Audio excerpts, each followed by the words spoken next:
কুল্লি শাইইন কাদির। নবীজি বলেন গফিরাত খাতায়াহু ওয়া ইন কানাত মিসলা যাবাদিল বাহরি।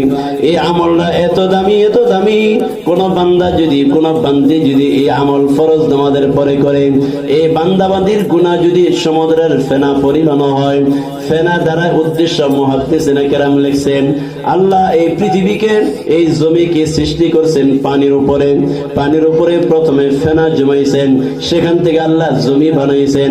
এর অর্থ হলো এই পৃথিবীতে যত পাহাড় পর্বত বড় বড় পাহাড় পর্বত আছে, কাহার গুনাহ যদি এই জমির ওজন সম পরিমাণ, পাহাড় পর্বত ওজন সম পরিমাণ, কাহার যদি গুনাহ হয়ে যায় ফরজ নামাজের পরে এই আমলটা যদি কেউ করে, এই আমলটা এত দামি এই পাহাড় পরিমাণ গুনাহ থাকলেও আল্লাহ অবশ্যই মাফ করে দিবে। বলেন সুবহানাল্লাহ। কত সহজ আমল, যে আমলটা করলে সমস্ত গুনাহ মাফ হয়ে যায়। আরে বাবা, এটা হলো 33 বারের ফজিলত। কিন্তু অপর হাদিসে যে আসছে যে তোমাদের জন্য ছোট ছোট দুইটি আমল আছে, আমল দুইটি ছোট, আমল দুইটি সহজ, বিনিময় হিসাবে জান্নাত দেওয়া হবে।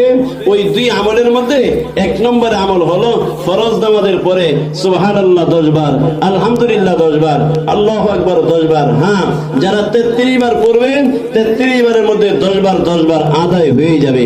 উত্তম হলো যে 33 বার করে পড়ে আবার 10 বার করে পড়তে পারলে বেশি ভালো। কিন্তু কেউ যদি 10 বার না পড়তে পারে 33 বারের মধ্যে 10 বার আদায় হয়ে যাবে। এই জন্য 1 নম্বরে ফরজ নামাজের পরে 10 বার সুবহানাল্লাহ আলহামদুলিল্লাহ আল্লাহু আকবার।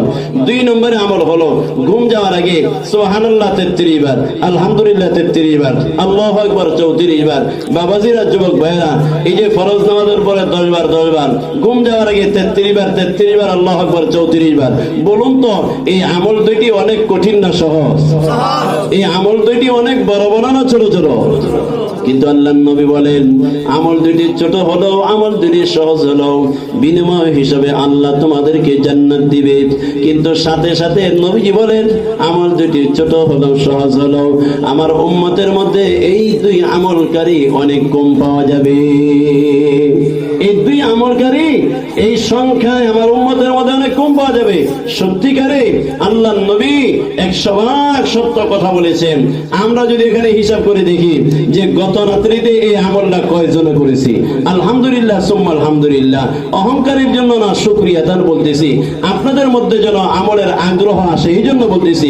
আমি গত রাত্রে আমল করেছি, আমি আপনাদের জন্য দোয়া করি আজকের থেকে নিয়ত করেন আল্লাহ যেন আপনাদেরকে আমল করার তৌফিক দান করেন। সকলে বলি আমিন।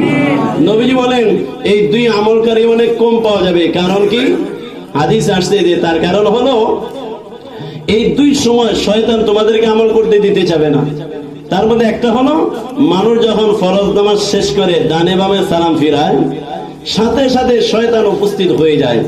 শয়তান উপস্থিত হয়ে একজন মুসল্লিকে দুনিয়ার বিভিন্ন কাজকর্মের কথা স্মরণ করায় দেয়। ব্যবসায়ীকে ব্যবসার কথা স্মরণ করায় দেয়, বলে এই তোমার তো ব্যবসা আছে, তুমি তো সালাম ফিরাইছো নামাজ শেষ, এখন আবার বসে আছো কেন, তাড়াতাড়ি ওঠো। ব্যবসায়ীকে ব্যবসার কথা স্মরণ করায় দিয়ে উঠাই দেয়, চাকরিজীবীকে চাকরির কথা স্মরণ করায় দিয়ে উঠাই দেয়, কৃষককে কৃষিকাজের কথা স্মরণ করা উঠাই দেয়, মা বোনদেরকে ঘরের কাজকর্মের কথা স্মরণ করা উঠাই দেয়। এই জন্য দেখবেন কিছু মুসল্লি আছে সালাম ফেরানোর পরে তারা অস্থির হয়ে যায়, মসজিদ থেকে বের হওয়ার জন্য পাগল হয়ে যায়। আছে না? আল্লাহর নবী বলেন এই কাজ শয়তান নিজে করে না, শয়তান তাকে করায়। মসজিদে অস্থির হয়ে যায়, অথচ মসজিদ থেকে বের হয়ে গল্প করতেছে, দোকানে বসে বসে আড্ডা দিতেছে, দোকানে বসে বসে গীবত শিকায়াত করতেছে। কিন্তু মসজিদ থেকে এত তাড়াতাড়ি বের হয়ে যায় কেমন যেন গায়ের মধ্যে আগুন ধরে গেছে। এই জন্য আল্লাহর নবী বলেন আমল তোমাদেরকে শয়তান করতে দিতে চাবে না। ঠিক তেমনি একজন মানুষ যখন ঘুমাইতে যায় বিছানায় শোয়ার সাথে সাথে দেখবেন একজন মানুষ সারা